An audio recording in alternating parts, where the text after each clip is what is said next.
যে এই যে আমার স্কিল ডেভেলপমেন্ট, আমি দেশের উন্নয়ন চাই, আমি বড় হইতে চাই, আমার দেশটাকে ভালো করতে চাই, এইখানে আমাদের নিজের ব্যক্তিগত ম্যাটেরিয়ালিস্টিক স্বার্থের বিয়ন্ডে যাইতে হবে, যেটাকে আমরা ভ্যালুজ বলি।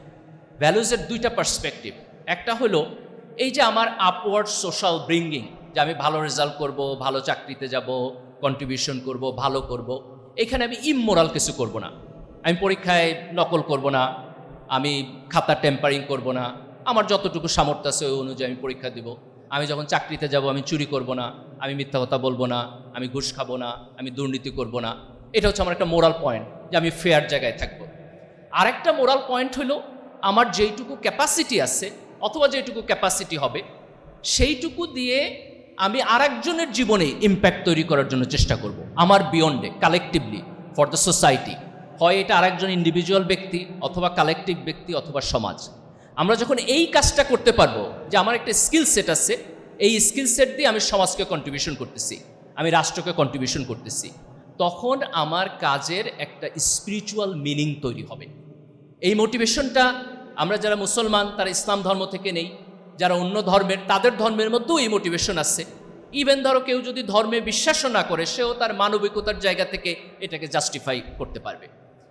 এইখানে কোরআনে খুব চমৎকার একটা জিনিস আছে। সূরা আদ-দোহায় আল্লাহ সুবহানাহু ওয়া তাআলা রাসূল সাল্লাল্লাহু আলাইহি ওয়াসাল্লামকে বলছেন, যে রাসূল সাল্লাল্লাহু আলাইহি ওয়াসাল্লামের লাইফের একটা লম্বা বর্ণনা দিচ্ছেন ওইখানে আল্লাহ, এবং আল্লাহ রাসূলকে বলতেছেন যে তুমি তো একসময় ইয়াতিম ছিলা, আমি কি সেই এতিম অবস্থা থেকে তোমাকে বড় করি নাই?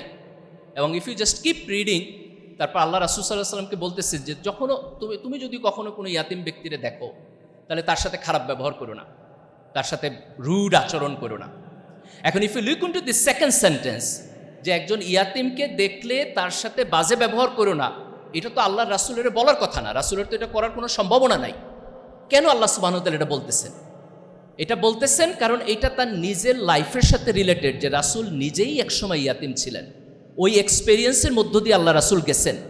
কাজে আল্লাহ রাসূলকে স্মরণ করাই দিতেছেন যে তুমি নিজে যেহেতু একটা নেগেটিভ সিচুয়েশনে ছিলা, সেইখানে আল্লাহর রহমত পাইছো, এখন তোমার দায়িত্ব হচ্ছে ওই সেম রহমত আরেকজনের মধ্যে শেয়ার করে দেওয়া।